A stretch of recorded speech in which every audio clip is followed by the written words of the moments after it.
welcome to Macquarie University and the Digital Writers Festival. I'm Jane Messer, the writer. This is Paul Formosa, the philosopher, and Malcolm Ryan, the game theorist and analyst.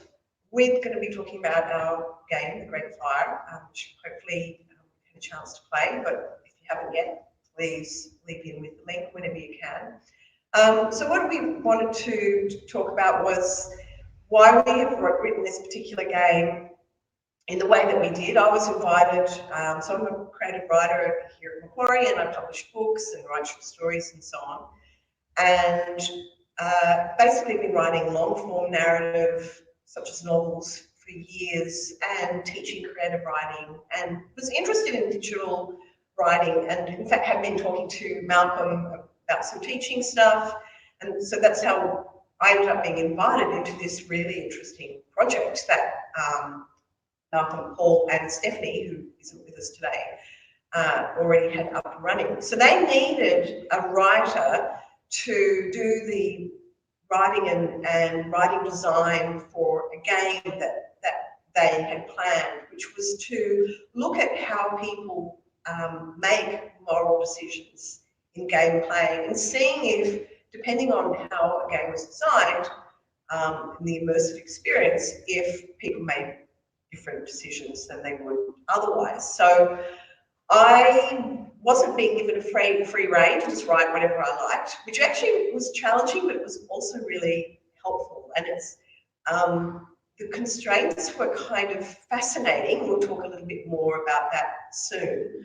But maybe I hand over to Paul to talk about like what those constraints were for me as the writer, what was wanted from the game. Yeah, thanks, Jane. So we want to look at moral engagement in video games. So we're interested in how people bring their real-world moral skills to bear in gameplay. And so the way we designed this is we set up a series of dilemmas, pitting different sorts of moral values against each other, or self-interest and morality together in different sorts of ways. And we want to use a whole bunch of fairly standard and pretty boring but well-known trolley problems, and we've got some other sorts of problems. But the problem with these is they're just very unrealistic. In this scenario, there's a trolley about to run people over, you can pull the lever or not, and there's another version where you can push a large man off a bridge to stop a runaway trolley. And they're kind of silly examples, but they're discussed a lot in philosophy classrooms. So what we wanted to try and do is replicate the structure of these examples, but we wanted to rip out the content and make a narrative out of these dilemmas that was kind of believable and interesting. And so Jane had the challenge of trying to keep this very precise content that we wanted, structure we wanted, but to insert some content to link them together. So how did you do that, Jane? So the dilemmas that are, as it were, the guts of the game are life and death dilemmas, and they're about choices. So if your character is faced, or if you as the player are faced with a decision between saving one child's life or saving 3 children's lives, and there's various sort of challenges there, what are you going to do? So of course, people don't have these kind of life and death dilemmas, and well, you might have one, but this game has, I think, 5. So the challenge was, how do I write a plausible story that would be immersive and kind of interesting that would support that? So I kind of was, mulling those sorts of things over and looking for sort of situations that were dramatic. And I wanted to obviously avoid war, because there's so many war games already. And actually, I know nothing about war. So what I came down to was setting the story in the 1940s in a small Australian town. I'd read about, during my sort of research, I'd read about how there were fires in some of these theatres, and with all the crowding and the lack of health and safety with the buildings, people get trapped. So I thought, okay, well, that's the start. So I created, in discussion with everyone else, this character who was an usher, who working in that theatre, who, as an usher, has responsibility for people going to the cinema. And there's this bad guy who's Harry, who I didn't really understand why Harry was being so awful for quite a while. But Harry is basically a psychopath, creating all these really horrible situations. We knew we didn't have much money for artwork, so I knew that the artwork, you know, it wasn't going to be animated, it wasn't going to have lots of super duper, I don't know, things about it. So what seemed to me to suit that situation was the kind of noir, 1940s noir, the film noir, you know, dark and light, and you know, melodrama, the sort of that sort of detective kind of fiction, and that also made it easier for the artists who were designing the artwork of the game to kind of draw on a really well-known genre and then make something really special out of it. So that was kind of, and then we also had the issue with the, well, a really important issue, which I think Malcolm would come in with, was we wanted people to be able to play as the usher in, and for the usher to be non-gendered, because player choice is, like, feeling like you own your character is a really important factor. So that was another challenge for the writing, was to, in a one way, write Frankie, who you play, as somebody you care about and somebody you want to be, as it were, but there's enough freedom for you to make Frankie who you want to be. So as the designer behind the game, I was trying to, my aim was to do what's called a visual novel game, which usually has a protagonist which to some degree is sort of never seen. The protagonists, everything is shown from the protagonist's point of view, so the protagonists themselves are never seen on screen. And so we wanted a character that had enough meaningful character for the player to engage with, but was also a sort of empty vessel that the player could occupy and make decisions for the character, make their own moral decisions that they felt fit with the character. So yeah, one of the particular challenges we had for Jane was to write the protagonist Frankie in a way that they were completely gender ambiguous, so that our players could inhabit the role of Frankie regardless of what gender they were themselves or what gender they wanted to play. Interestingly enough, having playtested this with a variety of players, the majority of players, male and female, still read Frankie as male, in spite of the fact Jane has written cues that could be taken either way. It's not just way to say what jobs Frankie does. There's one about babysitting, and there's also one about mowing. So the idea is just to try. So in the beginning of the game, I was writing in really important kind of information. You learn about Frankie and what their life is like. So you learn that Frankie is really almost on Struggle Street. They live in a boarding house. They don't know who their father is. Their mum's taken off to Sydney at some point, and Frankie really wants to save money to get to Sydney and find, reconnect with their mum. And so to do that, Frankie does lawn mowing, does babysitting, and various jobs like that, and is an usher. So there were sort of hints, that sort of stereotypically gendered hints, but that balanced male and female. I think the problem that we encountered is that most characters, most players have been identifying Frankie as male, is that the story is, Frankie has so much agency in these critical situations that most people default to assuming that Frankie must be male. Though another friend who's interested in gaming was saying that it could also be that people sometimes prefer to play as a male because they cop less bad feedback than if they were playing as a female. So, but it produced, it was a really interesting question, and it was a lot of fun kind of struggling with that to get Frankie to be open and yet also do all the things that Frankie needed to do in our story. I think we're interested in looking at is how much character a player identifies with the main character. So it had to be someone that they could identify with, but also it had to be kind of blank enough that they could identify, but not so blank that there was no substantive character there. Yeah. And the other thing we had to make sure we had in there was a degree of self-interest, because some of our dilemmas are around morality versus self-interest. So we had to make sure that Frankie was motivated to act in certain sort of ways, basically to get money to visit their mother in Sydney. So that also had to be kind of so it's sort of like joined in there. you needed the story like when Frankie is thinking about robbing money from Mick, and I mean, like, Mick, you know, you just wouldn't do that. But some people might think, no, Mick's, there's a lot, he's carrying a lot of cash at the moment, and Frankie has reasons, you know, Frankie really needs that money.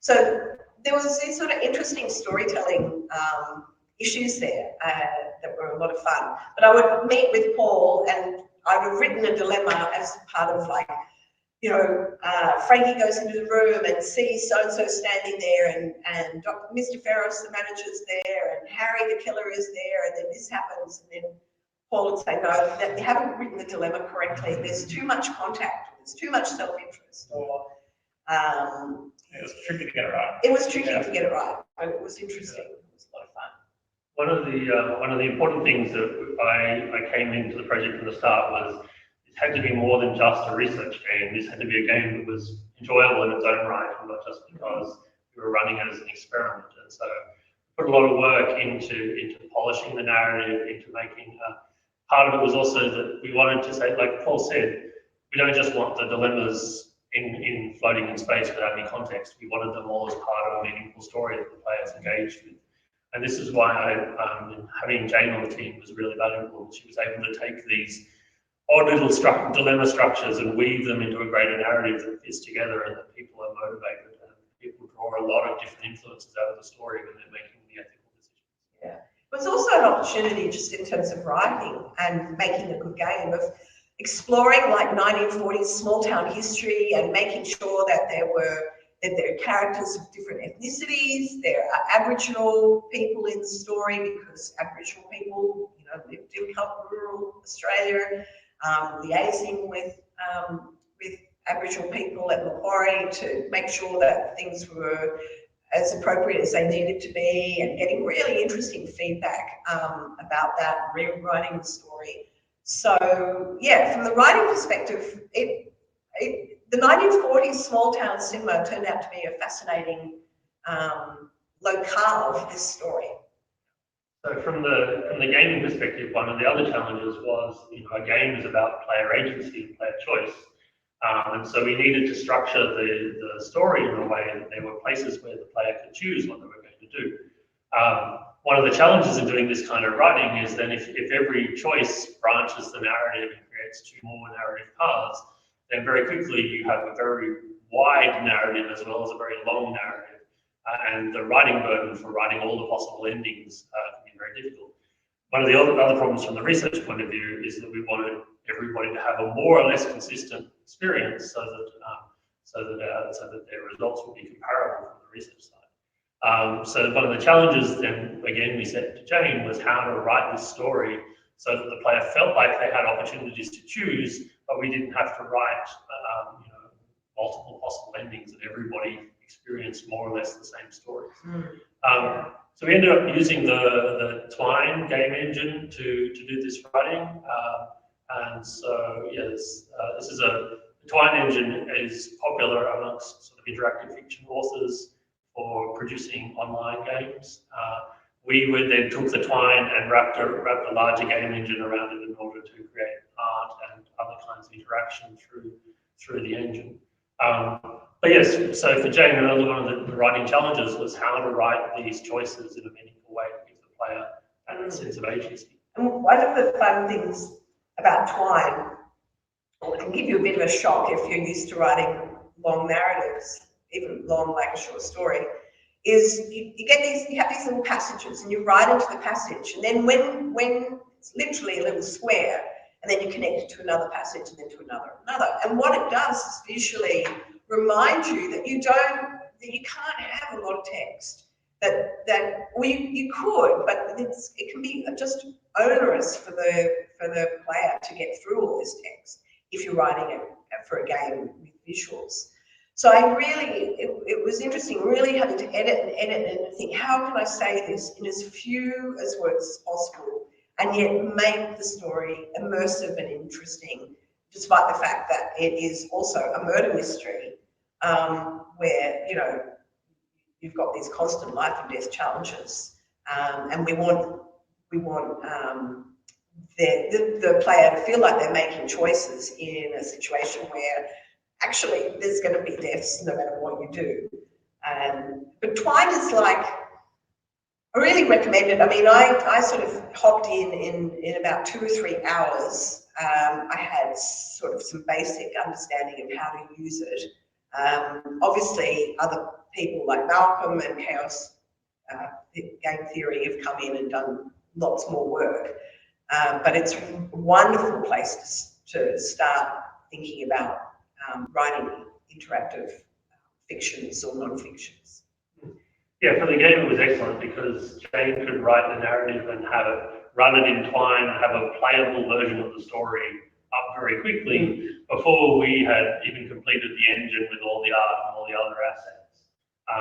So yeah, it was, while we had this larger game in mind, the story itself could be very simply prototyped out in Twine and played very quickly. In fact, we had people play the game before we had anything else, play the story before we had anything else. Just the text. But there was also a lot of back and forth there. So, for example, various things had to fit on buttons of various sorts of sizes, and we could have so much text in various sorts of parts, and then we had to go back and revise the text in line in order to fit the interface that we had there. So there was a lot of back and forth. Yeah, I had to lose even more words. Yes.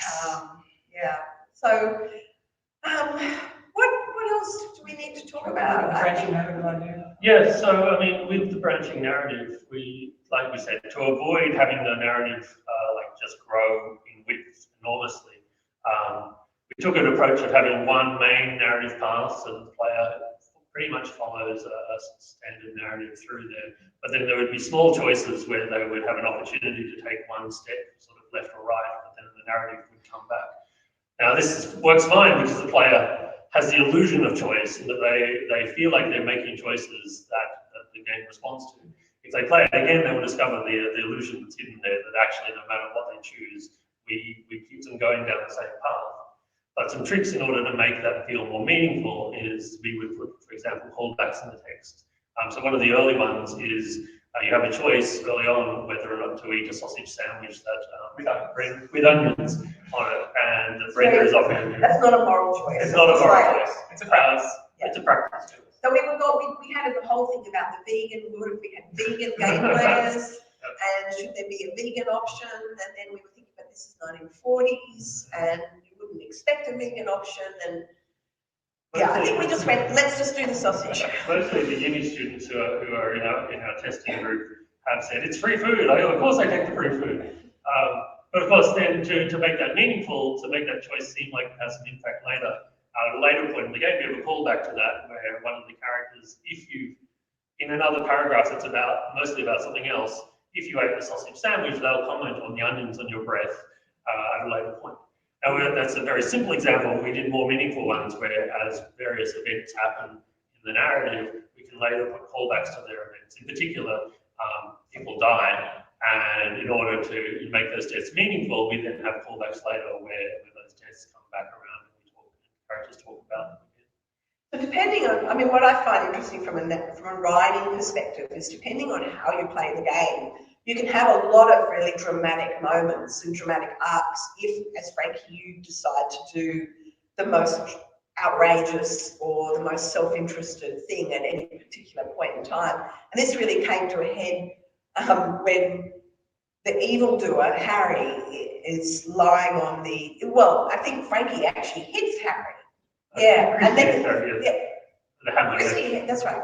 Kirsty hits Harry, and then Frankie has an opportunity basically to end Harry's life or not. And you know, part of me was just thinking, oh my God, I've written this. This seems a little bit dramatic, you know, but people seem to have enjoyed that choice. People spend a lot of time thinking about that choice, and the reactions that I got from players are, you know, I really wanted to kill him, but then I wanted to be the bigger person, and I was worried whether he was actually going to be just. There are so many things people are thinking about.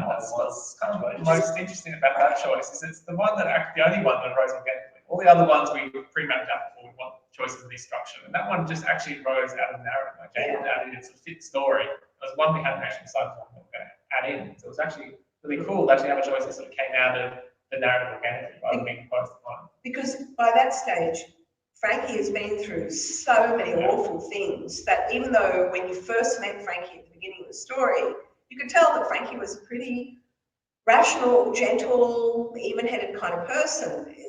The day has unfolded. It's been so awful, and Harry is such a terrible person and has wreaked such cruelty on so many in the story that it makes sense that Frankie would be that enraged that either would kill Harry or be tempted to kill Harry. So that was sort of a surprising kind of moment to sort of think, yeah, this is a really justified scene to write. I think, you know, Frankie has earned that. Whatever you then decide to do as the player, of course, is up to the player. And also nicely shows how the narrative was developed, so motivated different sorts of choices. Like both sort of choices had some sort of motivation in the story. And players will feel that when they're playing. So they're not just faced with an ethical choice that just comes out of nowhere. There's no motivation in way. Like there's a motivation built into the narrative the whole way through, and I think it's really interesting to see how that plays out. Yeah. I think that for me at the end, what I found, I mean, it makes complete sense. Is a feeling that I really feel for Frankie at the end, because I feel that Frankie's kind of pretty lonely, you know, and the story ends with so many people gathering around their families and people coming together, and Frankie is on their own. And I don't know, I just kept wanting to introduce some, I don't know, some special friend that would just like appear, but it just is not possible. So yeah, Frankie has a really tough time. But I think Frankie has the wherewithal to kind of figure it all out in the end. So I think that's about it. So we really hope everyone plays the game and Please play the game and play it again, play it twice. You can try the difference of it, see if you can find out some of the tricks we put in there. We really enjoyed making the game. We hope people enjoy playing the game. Yeah, and possibly the beginning of more projects like this. So feel free to contact any of us if you'd like to know more. Thank you. Thank you very much. Oh, do we have time for questions? We don't have any questions.